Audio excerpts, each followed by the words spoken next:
Greetings, our viewers from all over the world. Columbia Global Centers warmly welcomes you to yet another dynamic and robust online forum where we'll be discussing entrepreneurial reality, hardships, and conquering adversity. Columbia Global Centers Nairobi is part of 9 regional hubs positioned around the world by Columbia University. The centers serve as platforms for dialogue and the exchange of knowledge in research, education, as well as public programming. We are delighted that you are part of this broad network because we would not be able to achieve our mission without your participation. For those interested in the subject of entrepreneurship or are currently running your own enterprise, you definitely made the right choice by joining us, and we encourage you to post your questions in the Q&A section. You will notice the Q&A button at the bottom of the page. Our moderator will direct those questions to the panel at the end of the session. We would like you to note that this session is being recorded and will be available on our YouTube channel in the coming week. Be sure to follow us on social media. Our handles are CGC Nairobi for Twitter and Facebook. For Instagram, our handle is cgc.nairobi. For YouTube, our handle is Columbia Global Centers Nairobi. Stay on top of our programming lineup by making sure you follow us. You can even do it now. Our moderator this evening is Mr. Connor Mark. Connor Mark is a partner at ROSC Global, where he spearheads the firm's new business development efforts. In addition, Connor plays an integral role in ROSC venture investing activities and works on a day-to-day basis with both ROSC's investment partners as well as the entrepreneurs behind its portfolio companies. Connor boasts a core sales background, specializing in enterprise sales of research, technology, and data analytics services.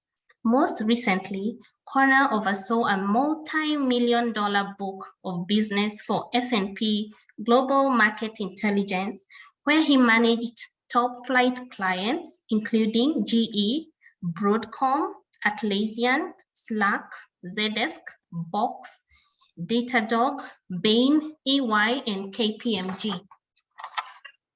Prior to joining ROSC, Connor led the North American new client acquisition team for Eurotrust, a Zurich-based multi-family office. During his tenure at Eurotrust, Connor was tasked with building out the firm's M&A business through its advisory arm, Geneva Capital Group. Along those lines, Connor was responsible for forming and maintaining a robust network of global M&A shops, private equity firms, venture capital funds, and family offices. In addition to his responsibilities at ROSC, Connor serves as the lead strategic advisor for Shadow Factory, a leading Hong Kong-based VR/AR provider of next-generation XR services. We will post Connor's very rich and extended bio in the chat area for your reference. I will now hand over to Connor to introduce the rest of the panel and to drive the session. Welcome, Connor. Pauline, thank you. I was not nervous, but I think after that amazing introduction, I've got some big shoes to fill. So thank you again. As Pauline said, and just to step back for a moment, I want to extend a huge thank you to Pauline, Lillian, the entire team at the Nairobi Global Center. Without them, this would not be possible. So thank you again. So today, as Pauline mentioned, we are going to be talking about one of my favorite topics, which is entrepreneurship. Entrepreneurship is perhaps the harshest and loneliest road an individual can travel on. The mental, physical, and emotional toll the entrepreneurial journey takes is real. Yet the hardships and problems that face entrepreneurs today seem to be lost from the conversations in our community. Our panel of entrepreneurs will provide their insights on how to deal with the obstacles they encounter and offer insight on how to persevere through the challenges they face every day. So with that, I will let each of our amazing panelists introduce themselves. So Susan, why don't you lead us off here? Good evening, everyone. Thank you so much for having me, Connor, and the Columbia Agency. I am excited to be here because, as our moderator has said, entrepreneurship honestly is one of the loneliest journeys you may have to take on. My name is Susan. I am the founder and CEO of Sud Watches, which is a Kenyan-based watch brand, and we create African timepieces that celebrate the African culture and the art of time. I actually made it to have one of them. So here, this is how one of the favorites looks like. So you can check us out on Instagram at Sud Watches, then you can find out more about that. But yeah, my name is Sue. Thank you, Susan. Nilu, you wanna go next? Thanks, Connor. And I'm honored to be speaking here today. Thank you for Pauline for the invitation. I'm Nilu, founders of Jars of Goodness. Jars of Goodness is an artisanal selection of gourmet condiments from jams and chutneys and vinaigrettes and sauces made with love in Kenya. I founded the business in 2011 simply by giving gifts to friends and family. And since then, it's grown into a thriving business. Our products are available in several supermarket chains countrywide, as well as a few restaurants and boutique hotels through our website in Kenya and also most recently in the UK. So please feel free to check us out, www.jarsofgoodness.co.ke.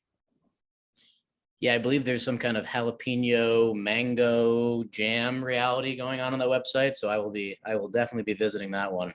Hamish. Absolutely. Thanks. And hi, everyone. Thanks again for the invitation by, I think, the Global Centers in Nairobi. I'm honored to be here. I'm Hamish. I'm the co-founder of Boda Coffee, which is an African specialty coffee company that's based here in the East Coast in the US, and our primary target markets are in North America. Really excited to talk about our journey, what we've achieved. We've been in business for exactly a year, yesterday, actually. So just pretty new company. And yeah, would love to share more about what we're trying to do in terms of the coffee sustainability space and trying to incorporate a lot of tech into the products that we're pushing out to market as well. All right, thank you so much, Amish. So last but not least, Mike, why don't you lead us off? And before you do that, just as a little more background, I invited Mike. He's someone that I've known for many years, and to really go with the theme of the Columbia Global Centers and connecting different communities. I thought it would be great to have him, being a Boston-based entrepreneur, to connect him with these great folks from the Kenyan part of the world via the Global Center. So Mike, no pressure. Never any pressure. So good morning, everyone. And thank you to everyone who made this possible. Connor, thanks for the introduction. It's bright and early start to the week here in Boston. My journey in the world of entrepreneurship started pretty early. I knew I wanted to do something along those lines. So actually I went to Babson College, which is here in New England. And Babson is a high focus on entrepreneurship. And from that platform, I started my first company, which was an e-commerce startup company selling car parts actually online. And I started that right out of my dorm room in college. I had it for a total of 7 years. After that, the company got bought out. From there, I transitioned to some managerial and executive roles in both the automotive industry, working with Porsche Cars North America, also the luxury watch industry, working with some of the top brands throughout the world. And from there, I transitioned kind of full circle back to supply chain and warehousing, back to my e-commerce roots, and started a new company this past year. The company is called Kinematic, And essentially what we do is provide warehousing and trucking logistics solutions for any goods that come into the United States. So when goods come into the US, we'll help you find warehousing and the transportation to get the goods into distribution centers as well. And I'm currently the COO of that company. All right, appreciate it, Mike. So why don't we start broad here, and then I'll drill down into more specific questions as we move along. So feel free just to jump in, or I can start calling on folks. But let's begin with each panelist's insight into the challenges they face that are, again, going back to the theme, that are not often spoken about and that they think other entrepreneurs should be aware of. Actually, I'm going to call on people. Let's go, Mike, first. Back to you. Right back to me. Honestly, I would say that the biggest thing that I've run into is the expectation that, and this is going to be touched on by everyone, I'm sure, but the expectation that things are supposed to go right. And honestly, in my experience, it couldn't have been further from the truth. And that started off when I got to college. Babson, they kind of could be a little tough environment, and they essentially told everyone. They said, "Hey, 90% of startups are going to fail in the first 2 years." From there, I said, "Great, I'm going to start a company 2 years into school. By 2 years later, it'll fail, and I'll get a real job." And frankly, it didn't work out that way, and it actually went quite well for the first few years. So I kind of got myself out of that situation. But right around year 4 of my company, it was an e-commerce company, as I mentioned. I ran into the first big hurdle. E-commerce is all about your website, as everyone knows. And what I ended up doing was I had a couple thousand products. And from there, I realized I needed to grow the website, make it bigger. I had to redo it. And in redoing it, I made a catastrophic mistake. Basically, I had leveraged everything. I was behind on bills with rent. I was behind on credit cards, behind on suppliers. And I just kept telling myself, when I launch this new big website, it's going to solve all my problems. Sales are going to go way up. And bet the whole house on it, everything. Actually got to a point where I had the option to have a warehouse or an apartment, and I was living in the warehouse. So can't make that stuff up. The long and the short of it from there is I launched the new website, and it was a disaster. One thing I know now, which I didn't at the time, was that Google does what they call re-indexing of websites when you recreate them. So I had an organic search rank that went to nothing. My sales went to 20% of what they were, and everything was on fire. It was a disaster. But what I learned from that was, hey, even though I had this long-term, Hail Mary pass where I needed everything to work for this, it didn't work. And it was a nightmare. And I woke up the next day and I started just making calls. And I realized that no matter how bad it seems, no matter how much you feel like something has to work or you're really in trouble, it may not. And that's okay. You can wake up, you start the next day, and you just start checking things off the list one by one. So things going wrong is to be expected. I guess that would be my number one takeaway, and it's okay. I absolutely love that story, and nothing could encompass entrepreneurial reality more than sleeping in a warehouse. So I love that. Nilu, do you want to go next? And by the way, feel free, any of the other panelists, if you want to give a little more background on how you came up with the idea and when you launched and all of that, feel free to do so.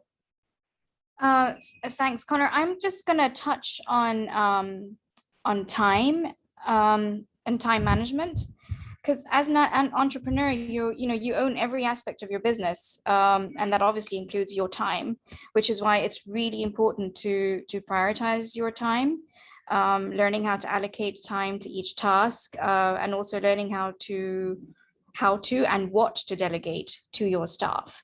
So I just wanted to share some of the tools that I use. So one of them is time scheduling. It's a simple habit that I've had for some time now, and it forces me to prioritize time management. It also decreases the likelihood of burnout, and just helps you with your mental fortitude. I use a diary and a calendar to fill in what I have to do and when. And I actually put quite a bit of thought into it, into all my tasks. I take quite a bit of time doing that, I use colored pens and block time and prioritize, with red being the most important, blue being the least important. And I do it like, I write it physically in a diary. So it also helps to minimize cramming too many things into the schedule, because that way I can see exactly what I'm able to accomplish in a particular day. And then when I have it all written down in front of me, it helps me make a more conscious effort to not only accomplish everything that I've planned to do, but it also helps me determine what activities are most important to accomplish in the day. Another thing I do, and it kind of goes hand in hand with it, is reflection. This is something I feel that is often overlooked because you just don't have too much time on your plate because you're doing everything. And I think it's really important to find time for reflection and strategizing and seeing how you're doing against your set goals. So what I do is, before I start with my daily tasks, I usually take about 10 minutes or so every day to reflect and ask myself 3 important questions. So one is, what is the most important task I need to accomplish today? Why is it important? And is it reflecting in my calendar as a priority? On Mondays, I usually take longer on this because I write down my weekly goals as well, both personal and professional. It's important to have your personal goals written down too. I think we'll talk about that later with mental fortitude and stuff like that. And then at the end of the day, I look at everything I've done and check to see whether everything's been accomplished. If not, I reflect again on how I can be more efficient tomorrow. Delegation is another tool that I'm just about coming to terms with, even though I've been in business for a while. I'm still somewhat struggling with it.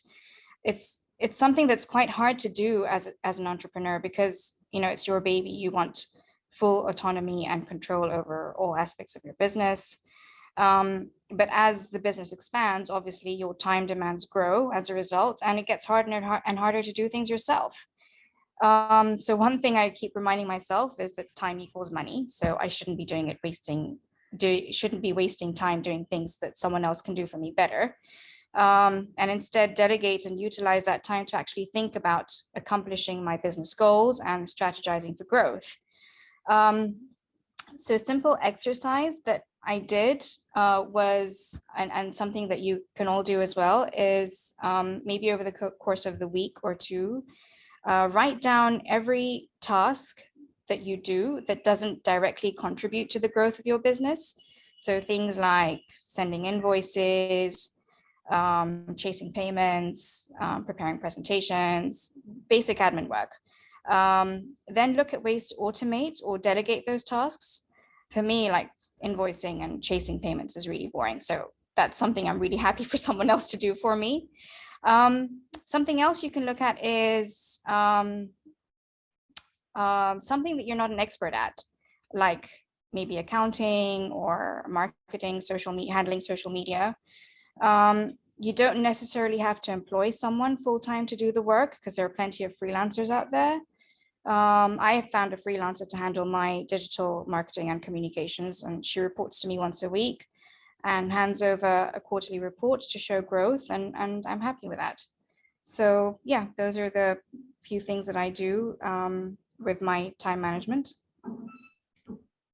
Nilu, that's amazing, and it's actually probably something I need to get back into, which is the daily reflection. You can just feel the stress coming off your shoulders every time you do that. So thank you for bringing that up. And then your last point about the prioritization. At our firm, just to go on a quick tangent here, but at our firm we call it working closest to the money. And I could go down a whole rabbit hole on that topic, but I really appreciate you bringing both those up. Hamish, you want to jump in here? Yeah, absolutely. I think Neil, really, really good points there, especially around about time management. Something I've definitely struggled with as well. So I was just frantically writing notes on what you're doing. Definitely helpful. I think reflecting back upon the year that we've been in business now, I say the two of the biggest challenges we faced would really have to be around about consumer education. I feel coffee as a daily beverage, I think a lot of people don't necessarily take the time to think broadly around about the extended possibilities outside of what they already know. And then specifically in the North American market, I feel that outside of Kenya and Ethiopia, a lot of the other origins are just not very well known. So I think consumer education was a huge challenge for us in terms of, COVID especially. We didn't have the possibility of being in person, really taking our samples across. A lot of people initially were very not open, to us being in person. So, we had to make a pivot. We tried to partner with a lot of corporates. We did a lot of virtual tasting events, tried to tailor events where, we were distributing our product at, negative margins ultimately to try and create that demand for what we were trying to sell. And so I think that, reflecting back on the year was really challenging. And then I think the second thing specifically for us, and I think this is more to do with mental fortitude, being a graduate from CBS, there's a lot of pressure when you see startups, coming through, raising a lot of funds. There's a lot of VC money out here. We've made an active decision to find the right funding that's suitable for our venture, and not just any funding that anyone's looking to throw at us, because we want to make sure that money is aligned to the goals that we have as well. And you have classmates who've raised 7-8 figures in the first few months. So there's that social pressure of going the VC route versus, reinvesting everything you're making, and that control element as well. So I think that's definitely challenging as well. And I think it really comes down to mental fortitude, right? And what are the decisions you need to make before you're going down that VC rabbit hole? Who are the people you want to partner with? What are the commitments they're asking for? Are they aligned to your ultimate goal and vision? So I think, those have been, I think, for us, the two. And I think as an entrepreneur, you need to really stick by your mission and your why. Why did you start this in the first place? What did you want to achieve out of it? And what external factors will end up derailing you, and then really being strong enough to resist that temptation of having that through. I think I just want to add here as well that, a lot of times entrepreneurs, just with the amount of VC funding available globally, are more than happy to take that external sort of fundraising route. But what a lot don't realize is that there's a lot of strings attached. When someone else's money is on the line, you're held accountable to a whole different level. I mean, it's not free money. Everyone wants their returns on everything they make in terms of investments, and it could derail, again, coming back to the why. So yeah, just a little bit of something we faced, and also a piece of advice for other entrepreneurs out there who are considering external funding to scale. Yeah, Hamish, being in the venture industry, we talk about it a lot at our firm, which is like the VC industry in and of itself almost is in need of disruption. And I think there's a lack of alignment between a VC fund who is trying to make returns, an entrepreneur who is trying to make a company. Returns and a company are two very different things. So I really, really appreciate that. Susan. Yes. Thank you so much for the pointers that Hamish and Nilu have brought up. So I think for me, mostly it's because I started my business while I was in campus. So that was 4 years ago. And I had actually thought of the idea a year before I started, and capital was a huge challenge for me. Then I got an opportunity to pitch my business, go on an entrepreneurship competition. Then I got some money. But then the moment I got the money is when I realized that that's where the journey starts. So a lot of it was trying to figure out everything literally by myself, because you can have mentors, but one thing is they also have a life. So they will only show you the path, but you really have to walk the path for yourself. So it was a lot of trying to just make sure that I have structures. I think I really struggled mostly because I work a lot with, it's a lot of production and manufacturing. So making sure that the production costs are a little low so that we make as much of the margins as possible, and making sure that there is not so much movement and little done, because before I actually had like a central workshop now where everything works, everyone was doing what they're supposed to do from one point, and then you pick from this person. So eventually, and when I say you pick, it's literally at the beginning, you do everything by yourself. Like, you don't have the money to be hiring, everyone there's an accountant, there's someone who's picking up the call. You're literally doing everything by yourself. So just trying to make sure that I have like some sort of structure where I'm not moving a lot and doing very little. So I think in the beginning, that was a challenge that I had. Also, just trying to make sure that I understand the aspect of bookkeeping and knowing how much money are we making really, because I think for me, in the first year of business or in the second year of business, yes, I knew I was selling, but like I literally couldn't tell you how much I'm making. I just feel like I have money in my hands, but I can't tell how much I have. So I feel like that a little slowed the business. But in the third year, now, trying to outsource like accounting here and there, trying to outsource maybe a service that I don't have to spend a lot of my time doing, and it just gives efficiency to the business. That has helped a lot. Yeah. So I think for me, those are the few that I can actually mention. Yeah. That's amazing, Susan. And so this next question, I'm going to pose it to the group. Maybe have one or two folks chime in, but and this actually, Susan, this came from our first conversation a few weeks ago, and it's related to the role of social media in entrepreneurship and how it seems as though and so let me back up. Like when I started my entrepreneurial journey, when I think about entrepreneurship, I think of like Ernest Shackleton taking a wooden boat from the UK to Antarctica and getting stuck there and somehow getting back.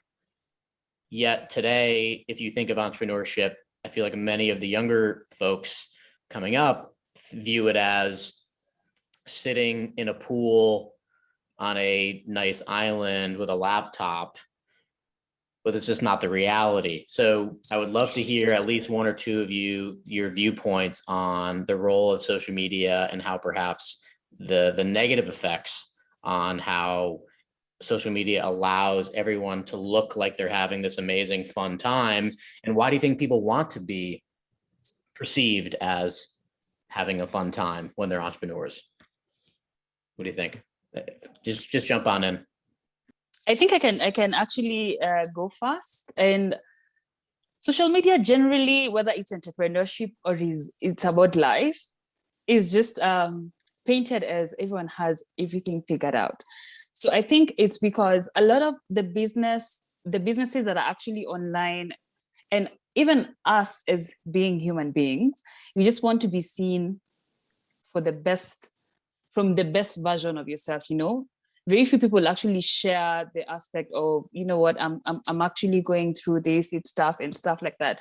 So I think it's a culture that actually social media is built on by itself.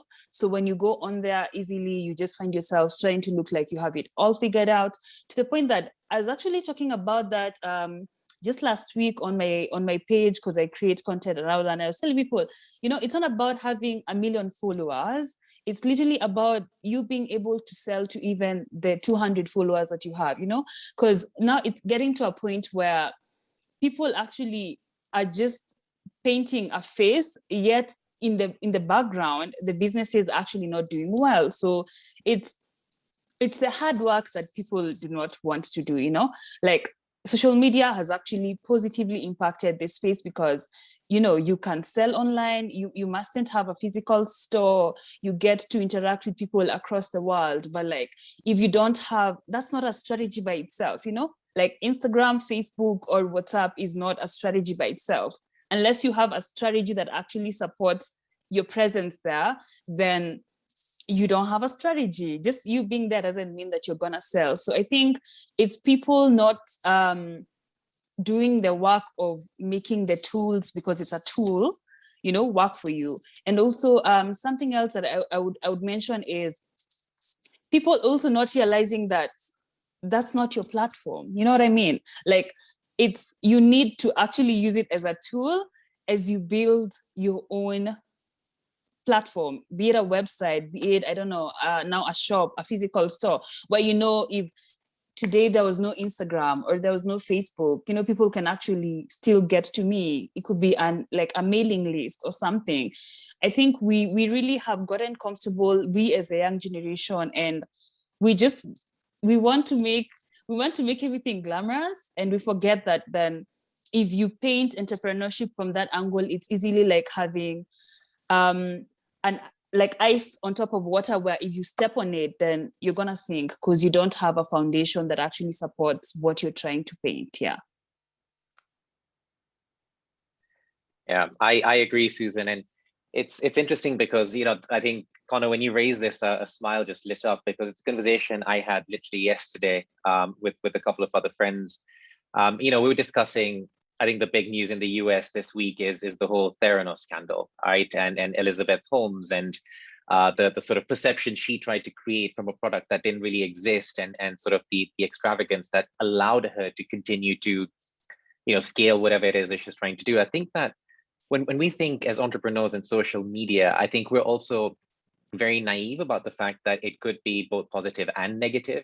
And a lot of times what we're seeing, you know, with someone, you know, by a pool in the middle of, you know, somewhere in the Caribbean working away isn't necessarily the reality of it.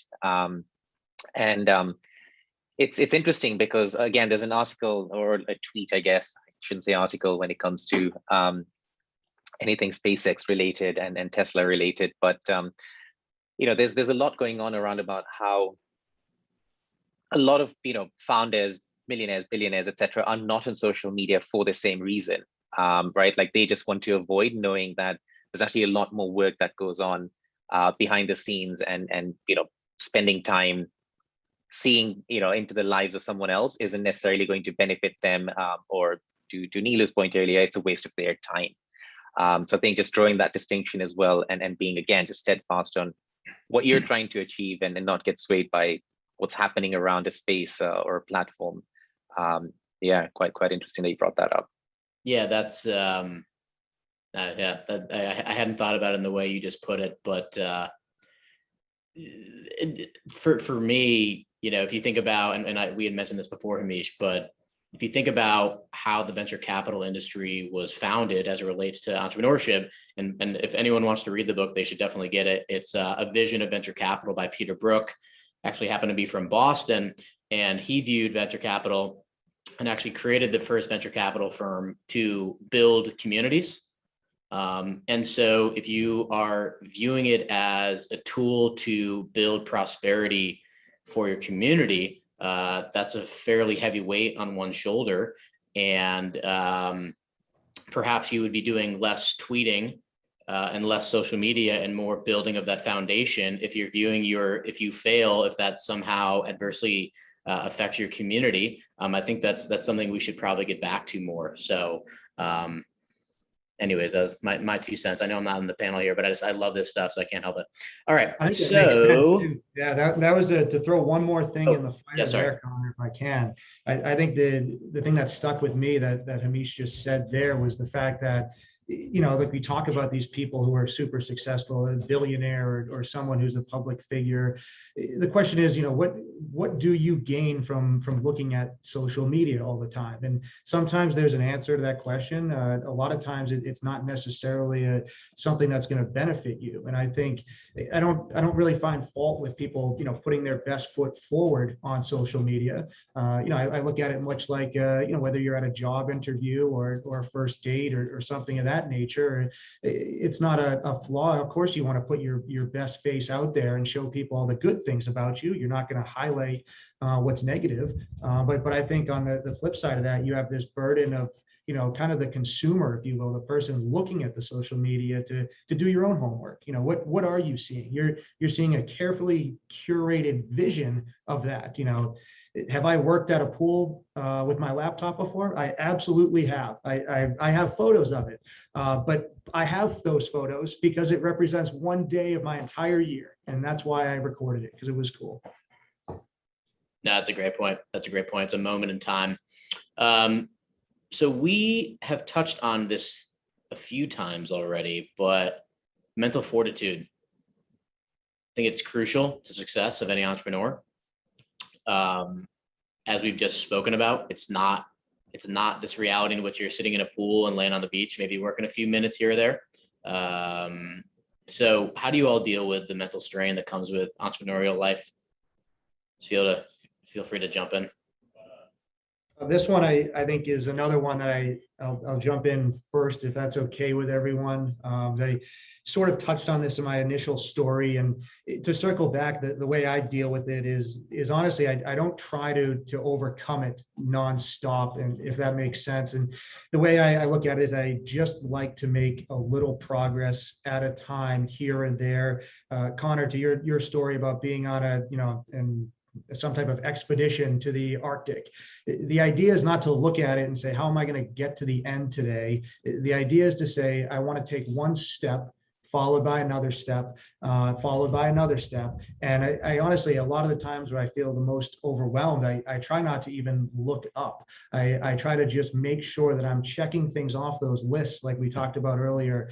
Am I doing something that I can say that, okay, we checked off this small goal and then another small goal, and collectively, that's how I kind of go from point A to point B. It's just small wins repeatedly make things a lot more manageable. Yeah, I love that, the incrementalism approach. Neelu, what about yourself there? A lot, yeah. It's a touchy topic, but something I keep reminding myself is that I am enough. I think if you keep telling yourself that you are enough, then automatically you're kind of satisfied with whatever you're doing, and you're not stretching yourself. And again, going back to time management and making sure in that time, in your, whether it's in your week or month or whatever it is, you must make time for self-care and rest, just so that you can reflect on what's, just taking a step back to just reflect on what's going on, so that you can then go back in and then focus on what you really do need to do. Anyone else, or we can move on if not. I think an approach I've used that I'd want to share as well. And I think very often we tend to think of entrepreneurship as this solo journey, right? Like it's you against the world, and you have to go out there and prove value in what you're doing and what you're creating. And I feel very often we forget that we do have the right support and networks around about us, and we just need to tap into those. So, again, for me initially, and I feel a lot of times it's this pressure of, the background and the baggage that you carry. And for me, it was graduating CBS, and you have this huge pressure on, you've got an Ivy League MBA, like you have to be successful right off the bat. And I think I definitely got caught in that trap initially. How I've overcome that is finding people that I speak with. So my co-founder, I think, is a great sounding board, even though she's not full-time. Just having her and having her as a sounding board on the ideas I'm doing, the challenges I'm facing, and then having her rationale come in and help through, I think has been helpful. I also have tapped into the broader Columbia network. So I have a few professors that I still, call up and just have a casual chat, share what I'm doing, share my progress, share some challenges. And there's almost this like sense and reality check that comes through, which does, just helps me not to get caught in my own thoughts or be swayed through the external pressure. So I've resorted to, tapping into well-wishers, mentors, and my co-founder really as well to help drive that strength. Yeah, that makes sense. Pauline's heard this joke like 50 times, but if anyone wants to see what true entrepreneurship is, look at my photo. I had this beautiful long hair, and now 4 years into the journey, it's all gone. Let's go to relationships, because entrepreneurship inherently blends into personal life. It's not a 9-to-5. And so when you're, finishing a presentation or sending an invoice out at 9 o'clock at night, and your significant other is wondering where you are, et cetera, what do folks, and Susan, let's start with you, but any advice for balancing relationships? It could be business relationships too, but I'd love to hear some personal relationships, because it's such a crucial part of it all. Thank you so much for this. I'll begin with personal relationships because, as we said initially, you're doing a lot of it because you're the vision bearer. You're the one, you really want to make sure that everything is actually going how you have it planned out in your vision, and that means that a lot of the time you are consumed by your business. So that means lesser times for maybe friendships and family and all that. But I think I will just touch on a point that Hamish has actually brought up. I actually, in the beginning, I really tried to ask for help from my friends in a way that, even when I say I'm busy, you literally know what I mean. You know what I mean? Like, I'm busy, but if you are taking the journey with me, you understand what actually is going on. So maybe a lot of the time in the initial stages that I spent with my friends was maybe inviting them over at my place and us maybe spending some time as we also just look and tackle a few of the things that I was struggling with. You see, that way I'm bringing them on board just for them to actually see what's happening, that I'm actually not like ignoring your calls or I'm not there for you. So I think there was a lot of that. And also I would actually encourage people to try and see maybe the common interests that you have with your friends. For me, it could be like, I love to travel. So maybe we can plan a trip, could even be a short trip with friends. I know that on this date of the month, we are going here and here with my friends, so that actually helps you unwind, which we've just spoken about on mental fortitude, but also spend time with your family or friends. So, and also being intentional about it. But I think for me, the most important thing I'll bring up right now is actually also understanding that your friends and family are not your customers. Because I have actually had a lot of small business owners complaining of how, they're my friends, they're not buying from me. How are you, my family? It just brings a lot of bile, and maybe they're not in your segment. Like maybe they actually don't use the products you sell, and that's okay. So actually having the emotional intelligence to realize that your family or friends may not be your customers, but they may support you in a way that is not buying. So you bring them on board, could be your mentor and not your financial, and that's still okay. Yeah.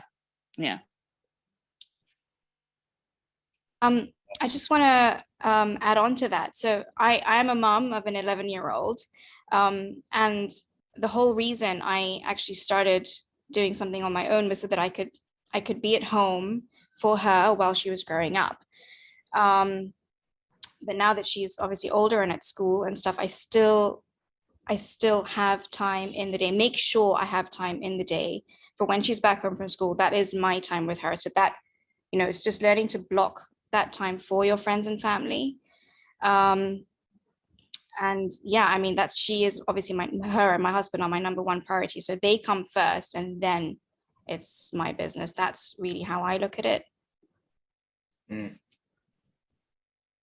I run into it on both sides. I think the number one thing for me, if I had to boil it down, would be to just be prepared to take a step back and to listen to friends and family, outside of the business. I've run into so many times where, I'm sure this is the same for many people, where sometimes you're getting advice and things like that from all the sources you just don't want it from.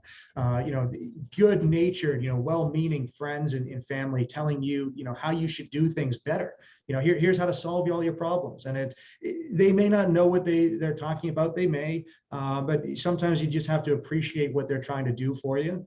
On the other side of that, I can't tell you how many times I've walked out of work and wanted to talk about business with friends and family that have no interest in it. And don't take it personally. Don't get insulted by that.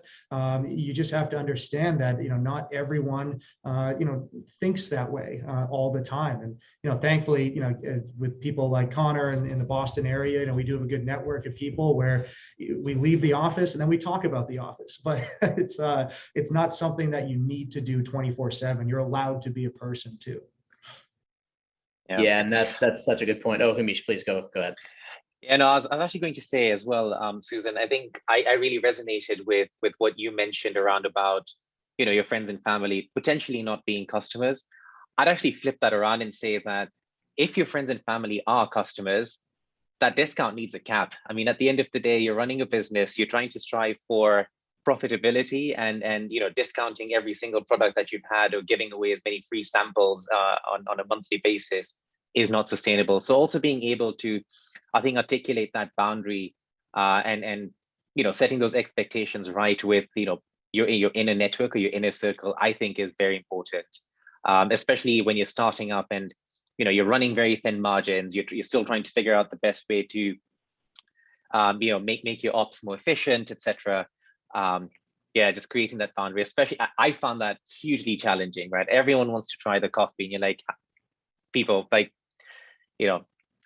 we're running. Yes, we are a full good company, and therefore we want to reinvest in farming communities, but you're eating away margins if I'm just giving you samples every week or every month. So yeah, the flip side of it and creating those boundaries also important. Yeah, I never thought of that from a consumer goods perspective company. I mean, my firm's typically like technology. So it's like, I'm not going to give free access to some like AI tool to a friend. I mean, if they wanted it, fine. But yeah, I guess coffee or food or these kind of things probably, or jewelry. I mean, that's a conversation you have to deal with quite often. And just to wrap up this theme, and this is why I was so excited about the conversation here, because and truthfully why I wanted to focus on the negative side of entrepreneurship, because as you've all touched on, it's hard to talk with other people that aren't going through the same things as you. They just don't get it, or they don't want to hear about it, or name the reason. So it's so critical, and I think we should be more open to having conversations with each other as a community of entrepreneurs globally about these challenges. Because I think the more we talk about these, I mean, I've got at least 4 or 5 takeaways that I hadn't really thought about before just from this call. And I hope that this is not the last call we have, so we can continue to learn and go from there. So, all right, moving on here. I think Neela, I think you had touched on this a little bit, but let's talk about rest. How do you balance resting and work when you're doing everything and you can't hire anyone, but yet if you don't rest, you're going to be in trouble. But sometimes if you do rest, you're also in trouble. So how do you all deal with that? Yeah, I mean, the way I look at it is really, if you don't rest, then there's going to be more trouble, because it's important to just take that step back and time out to just think about something else, because then most of the time you come back with fresh ideas, or you get an aha moment, whereas when you're in that every day, all the time, there's so much going on, you really can't think about what's really important and what's how to make your business strive. So yeah, I mean, it's important to take that rest, and it can be in the form of self-care, where you just take maybe a day out in a week to do something just for yourself, to completely just take some time out from your business. Or it can be like a longer break where you're just going off on a holiday with your friends and family. Yeah, I think it's definitely something that is to circle back, all the points are connected, but even back to social media with what you're seeing, I think in the entrepreneurial world, there's kind of this culture that's evolved where it's kind of cool, or it's in vogue to talk about how many hours a day you work. And, well, if you're not going 7 days a week, 12 hours a day, you're not doing it right, or you're not working hard.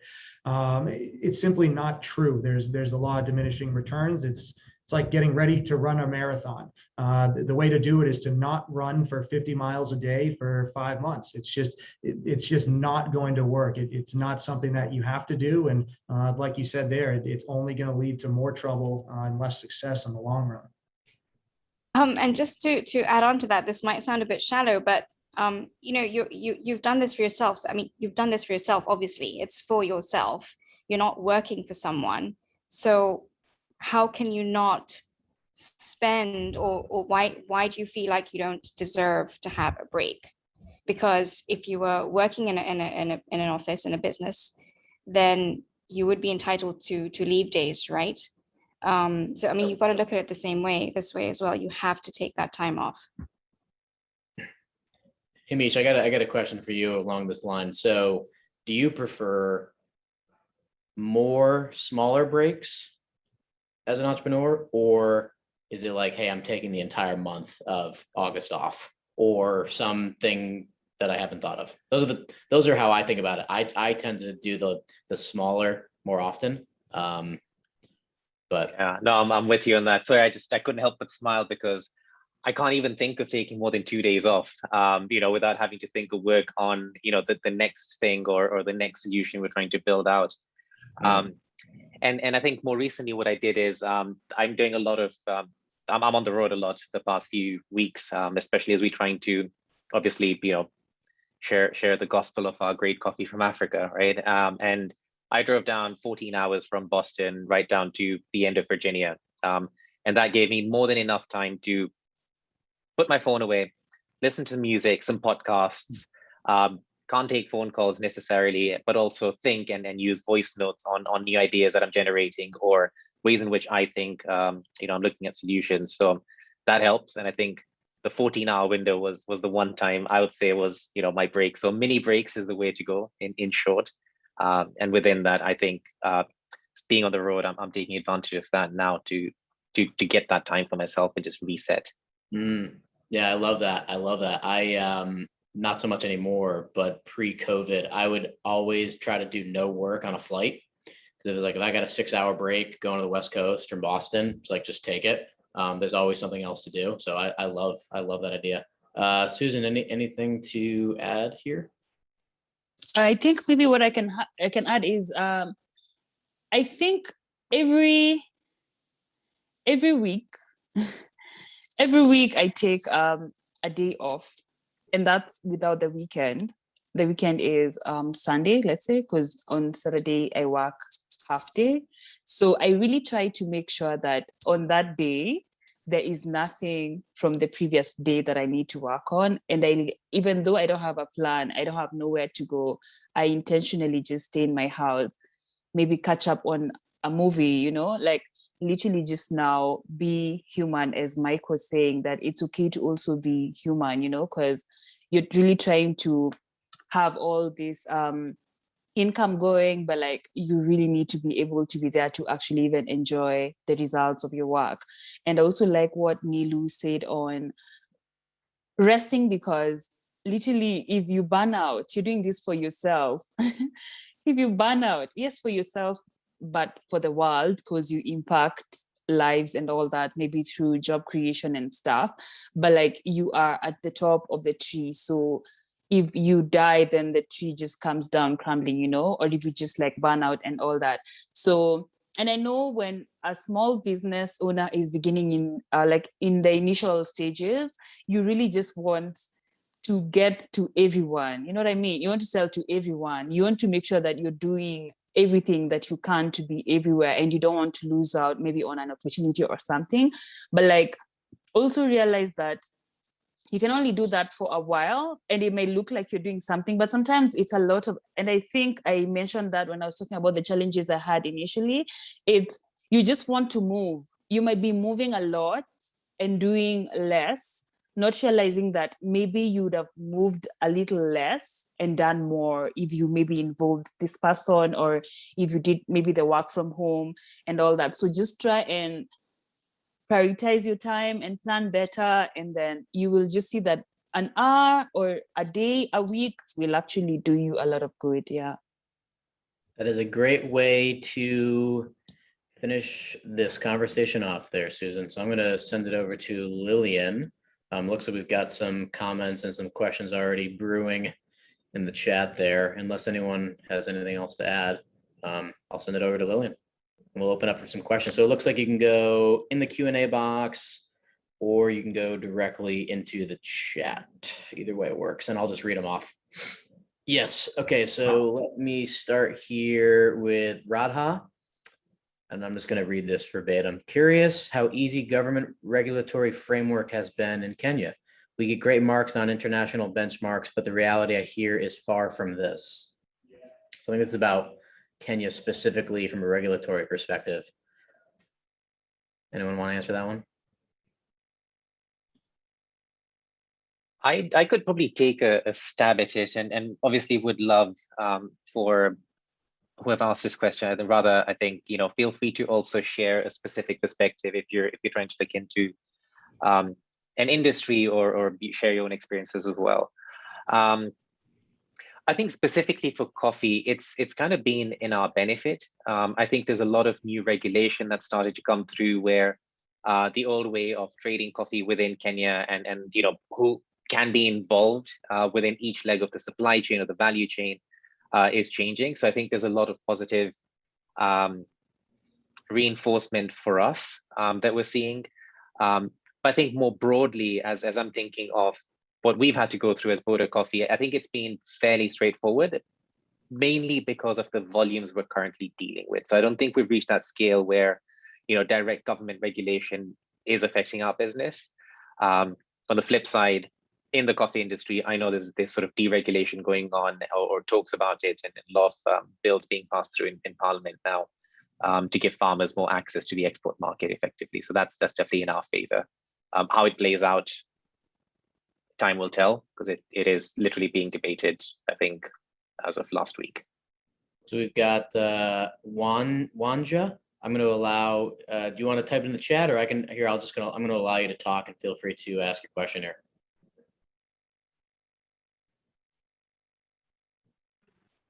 Hello, can you hear me? We've got you. Yeah, thank you very much, and thank you. I'm in Nairobi, and I want to thank all of you because you have educated us a lot on how we can start and keep going.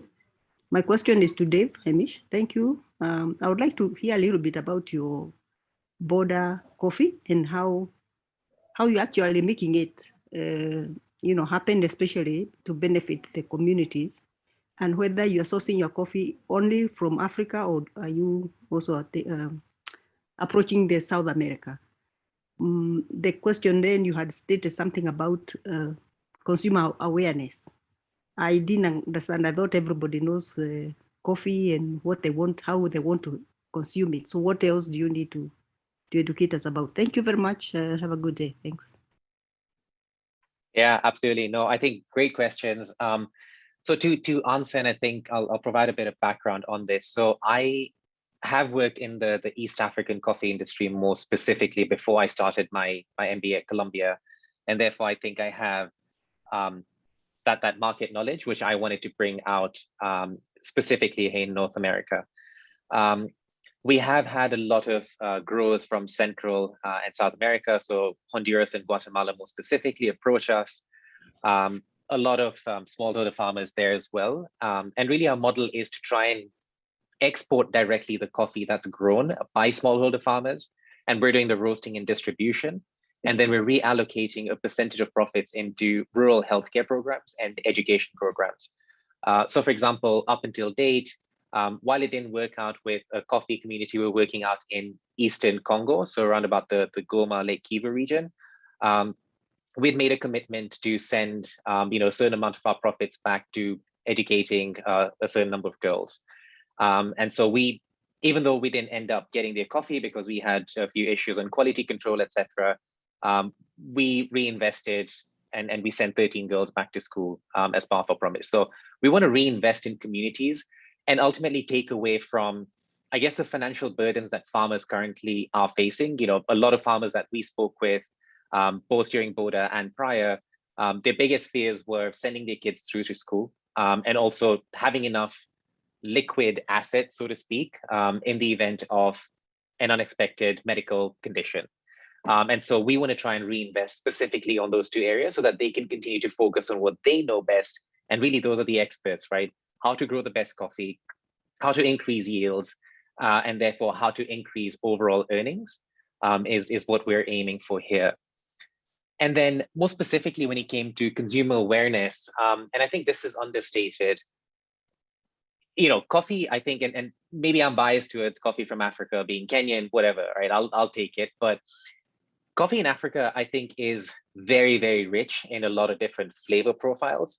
And what usually tends to happen with mass market coffee is roasters end up roasting it to a certain degree above just to maintain a consistent quality standard season on season. But when you actually think about coffee, I'd compare coffee to wine in France, right? Every season, it's a natural product. Every season, there's a lot of different factors that come into play that actually change the profile, the taste, the way it feels in your mouth, right? It sounds crazy, but that's the reality of coffee, right? And really coming down through consumers here and saying, hey, look, like, the instant coffee that we're having, there's a whole bunch of processes that it goes through. That's not really good coffee. That bitterness that we usually taste to affiliate with coffee, that's not really what coffee is about. There is a lot of sweetness. There's a lot of different notes that come through. There's a lot of different smells that come through. So coffee really is an experience. And it's very evident, right? Like when you look at Uganda or Ethiopia, they have very elaborate coffee ceremonies for a reason. And then really that's what I want to showcase. Like we are the birthplace of coffee, and really, pushing that and pushing, I think the wide range in what is available out there is what we're trying to do specifically with Boda. So I'm not sure if that answered your question, but yeah, happy again to follow up. That's great. So we've got another one here from Anthony, if I'm saying that correctly. Do you have any feedback on how the pandemic has affected your startups, especially in terms of management, relationships, and investors? Mike, you want to go? Sure. I think, what's interesting for us is that in the supply chain industry, everything, obviously went haywire with the whole global economy being affected. So this was something that, we work very hard to keep everything on the rails, literally and figuratively, as things flow between nations. And obviously with the lockdowns that we've seen throughout the world, it was created immense pressures on us with goods being able to cross borders. So that was a huge issue for us on the logistics side of things. A second thing that affected supply chain specifically was the fact that manufacturing throughout the world really had a hiatus at various times throughout the past year and a half. And in my opinion, the way I describe it to people is it's almost like an air bubble went through the hose here, and global supply chains flowing nonstop. You have a certain amount of goods that are finished products ready to ship. You have a certain amount of goods that are in the pipeline in various stages. And what ended up happening was that interruption of manufacturing, which really was throughout the whole world, that sort of caught up to us almost a year later. So, we saw, just earlier this year where, even though the lockdowns and the shutdowns happened a year prior, just recently we're seeing, at least in the United States, so many companies just now hitting their first times without being able to get any inventory, just because so much was in the pipeline and so much was already done that you have this delayed effect. So we're seeing it with the automotive industry right now, which is interesting. You have, new car dealerships in the United States, for example, they have 20 or less cars for sale, new cars. I mean, it's things like that we never could have imagined, but it's a delayed effect. So I think that's something, the timing of how it's, taken for a disruption on the other side of the world to reach your side of the world, that was something that we definitely didn't really plan for, but we are working through it now.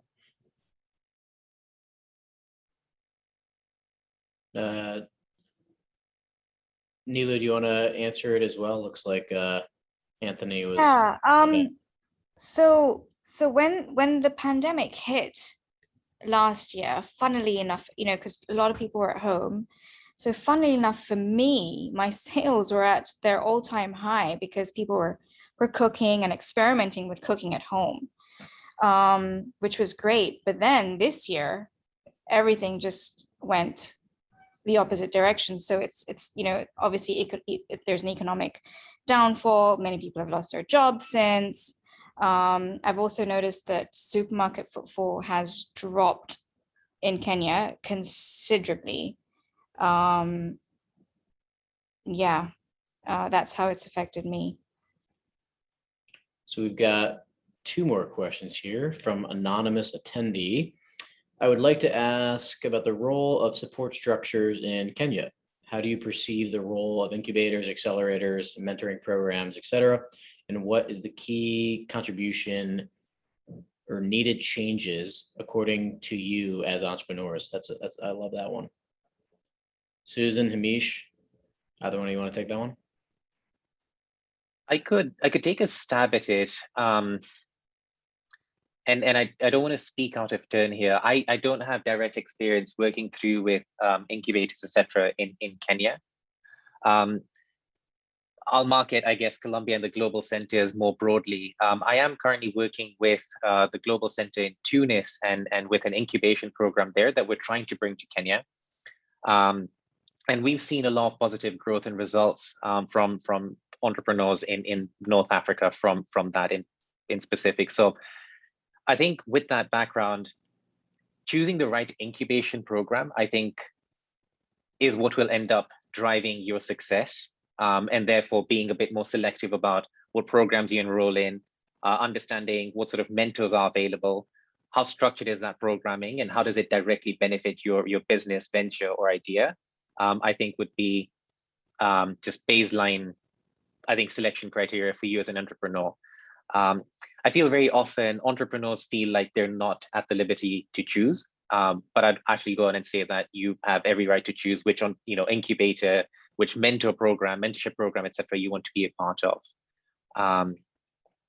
But I'd probably make a plug here, but I think the global center is a great starting point, and I think there's a lot of great resources and avenues that you could pursue through them. So if in doubt, just reach out to, I guess, the team in Nairobi as well. Yeah, and I can actually answer this one. I don't have any experience in Kenya per se, but I do have quite a bit of experience in incubators and accelerators, mentorship programs. I think when you're thinking about any of those types of programs, you need a few things. One, you need access to capital. Two, you need, or at least at our firm, what we look for is access to a university or college. And then three, a foundational existing corporation. So if you're looking for an incubator, accelerator, that's what I would be looking for, is someone that has access to all those things. Now, obviously the Columbia Global Centers have exactly that, but if you're looking for needed changes according to entrepreneurs, I mean, if they don't have, if they're missing any of those, not to say that it won't work, but that should be, in a perfect world, what you need to affect change. So hope that answers your question. All right, let's see here from Valeria. Would you advise one to take a bank SACCO loan at kickoff stage of a business? I mean, for me, if a bank was going to give you a loan and you don't have to give up equity in the business, I mean, that would be great. I just don't know how many banks give out loans at the kickoff. That's kind of why venture exists, is because banks don't typically want to touch anything that risky and there's no collateral. That's why venture firms take equity typically. I don't know if anyone else has any thoughts on that. I would actually love to take on that, but for me, it would be from the angle of the person starting the business. And this is dependent on what you're venturing into, like you might want to consider, like, for us, meaning for people who start small businesses, it's a lot of us actually don't have a business plan when we start. So you're also not able to see maybe like the margins you'll have, your ability to actually pay that loan. I think for me, the biggest determinant is what exactly are you venturing in, and what are your estimated maybe like margins and incomes? Because then one thing you want to make sure is that the loan actually is paid, and it's not going to be now eating into your business, because then that actually also means that your graph is gonna be a little flat before it picks up, because your money is gonna be held in paying the loan rather than just maybe reinvestments in the business. And I think for the SACCOs, to corner, SACCOs are, how would I put this? They are some like microfinance institutions that actually work a lot around, they're not like banks, they're more friendly to the people who are part of them, you know what I mean? So a SACCO, if you really have to take then either a loan or a SACCO, then you might consider taking the loan from a SACCO, because then they are more focused on you as a person as opposed to banks who are just there to make money. So the interests are lower. Maybe they'll give you maybe a longer payment period where then you're able to plan on reinvesting in the business while still paying the loan. But for me, the best option, which I know is not open to a lot of us, is if you're able to maybe save towards the business or just like bring together maybe a few family members who you think can actually be angel investors who can actually just give you the first initial capital, then that gives you a really good start, because your focus will now be majorly to just reinvest in the business rather than, you know, taking a loan and then maybe the business, as we said, with entrepreneurship, nothing is certain and we expect the best, but really the business may take a while longer to pick up. So if it's an angel investor, then, you know, they are more graceful to you to grow organically and slowly. Then maybe the other alternative would be, again, what I said, and I think this also answers the question on incubators and the rest of the other things that were asked in that question. I'm sorry, I missed the keywords, but I know incubators were there. I benefited from one of those, as I said, in campus, because we actually competed. We were 12 of us, and then like the top 4 of us actually got funding, you know, like with no strings attached. You know what I mean? They mentored us for, I think, for up to a month. It was, maybe it's something people can check out if you're in Kenya. It was done by Safaricom. It's called Blaze. It actually is one of, maybe for me, the most realistic ones that I've seen, because they actually mentor you for a while. And then if you get to win amongst the people who are competing, then they fund you. And now they will support you here and there. But again, you know, they're also going to take in other people. So it's upon you to really now go the way that Hamisha said, where you know what exactly you're looking for. So you also have to stand up for yourself and then pursue it. Don't expect them to like literally spoon feed you, because they also have other responsibilities. Just look at what you need as yourself and go for it. So that way you benefit more from maybe such incubators. Yeah. All right, Susan, I'm going right back to you because we've got a question from Eva. She said, how did the pandemic affect your business? What was the impact of the Blaze program on your startup? Oh, okay. Okay, that's interesting. Thank you for the question, Eva. And I would say for me, let me start with the Blaze question, because I was just talking about that. I would say for me, it was one of the biggest opportunities I got in my initial stages, because again, capital, literally nothing can move forward without you having the capital that you need for your business. So I really think they really came in with what I needed in that moment. You know, it also took me now the challenge to actually go for it, work hard for it, but really them injecting the capital in my business really put me a step forward. And then they also mentored us, where we had like different mentors, and I think they still do that, where again you can identify exactly the person who resonates to the thing you're venturing in, and then from there feel free to just literally just like side chat them, you know. Away from that platform, you can even just write them an email and be like, hi, I really like what you do, and if we could have coffee. But again, when you get that chance, just make sure you have everything you need, you know, to talk about planned out, because again, as we said in the beginning, time is very important for every single entrepreneur, and you don't want to be wasting people's time. So I think for me, it really impacted my business positively. On to the pandemic. The pandemic affected Sud watches pretty much because, as I said, the watches are handmade. This is beadwork. And, you know, the pandemic is literally telling us, wash your hands, sanitize, do not shake hands. So, you know, that means I had to slow down on production on the initial now stages of COVID to just figure out how am I going to try and make sure that when the client gets the product, they are safe, you know, like, because the person who is bidding it, then there's someone who's doing the finishing. So I think that really slowed down the business, because I went off for almost like 5 months. Then generally also as my colleague Nilu has said, for me, it was now a lot of during 2020 and early 2021, the sales really went down because, people are losing their jobs. There's so much uncertainty in a way that you're not looking to buy a watch. You're not looking to buy jewelry. You really just want food.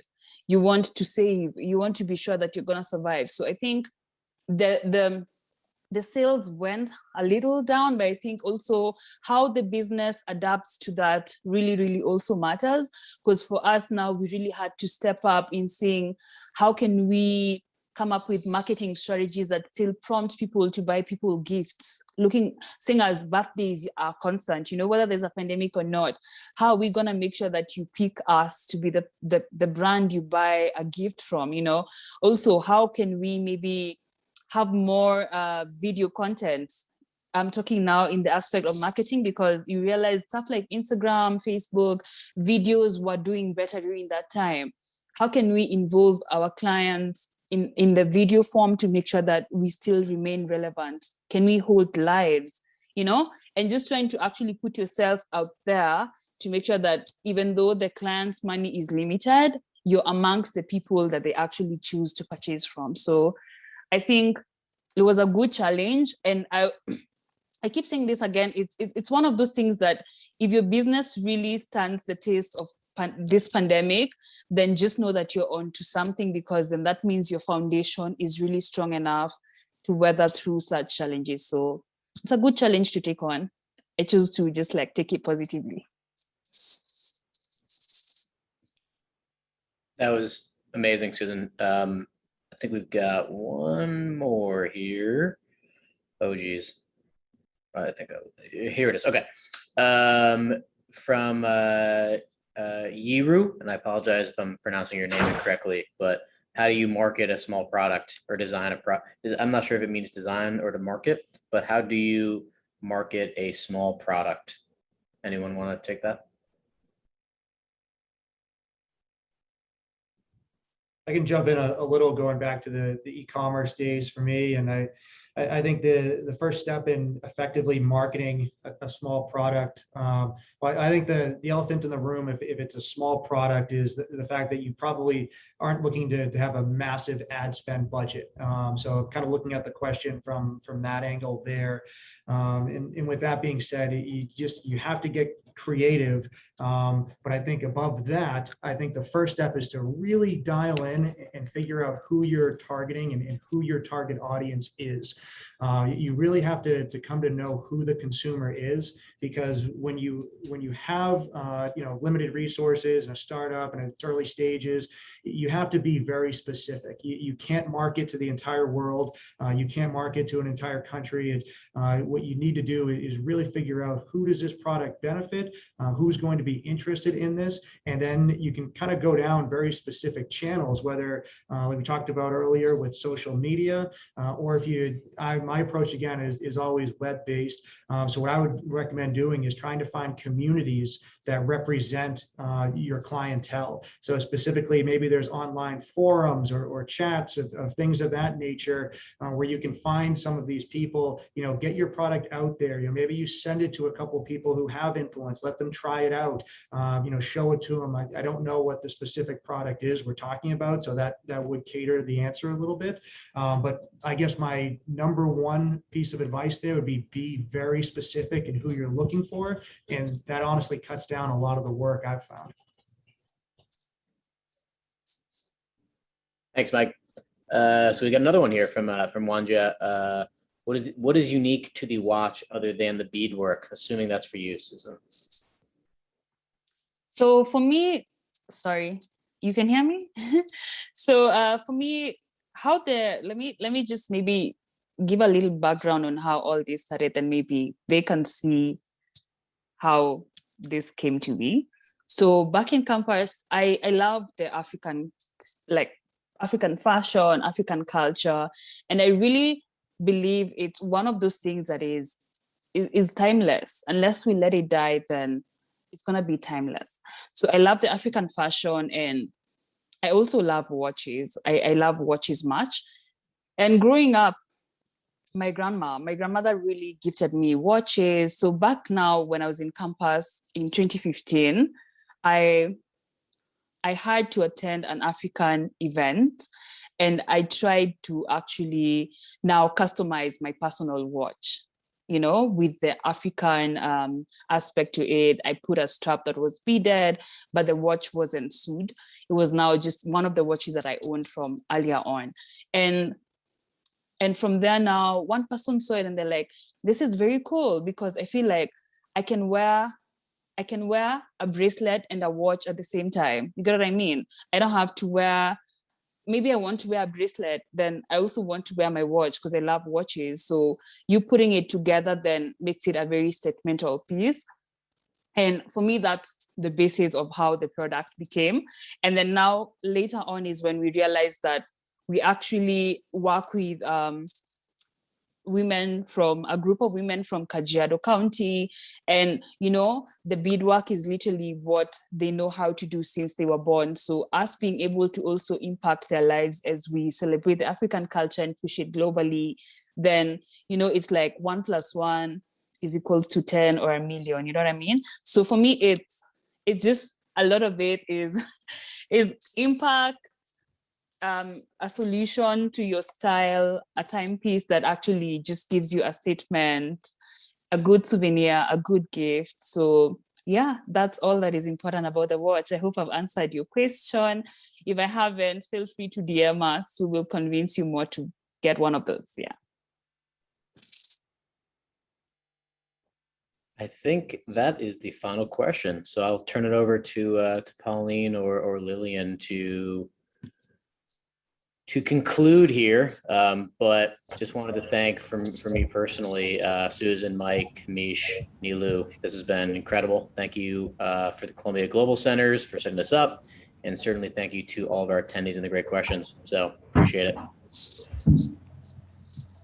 Thanks, Connor. Well, thank you, Connor. That was great, very, very informative.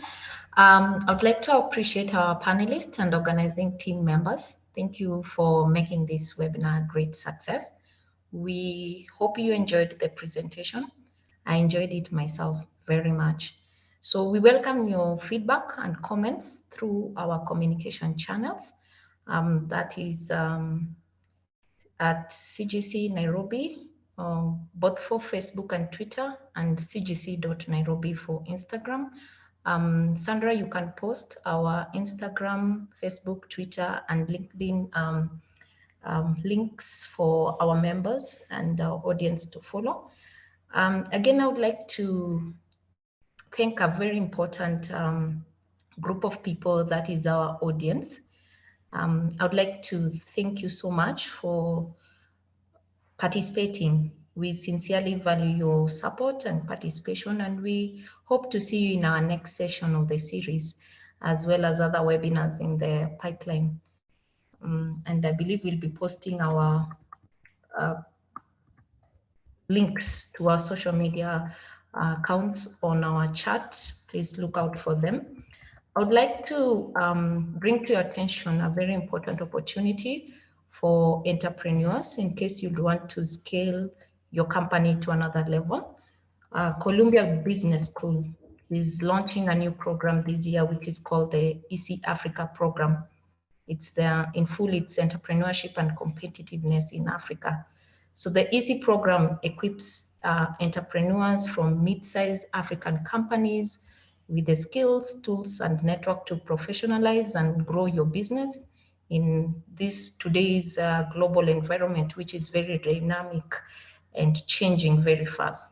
So it's a 10-month program starting in December 2021, and they'll be featuring weekly online classes, an impactful company project, and a week-long campus immersion experience. So we have posted something there, and I can also post this for you to, if you're interested, you can check your chat as of now.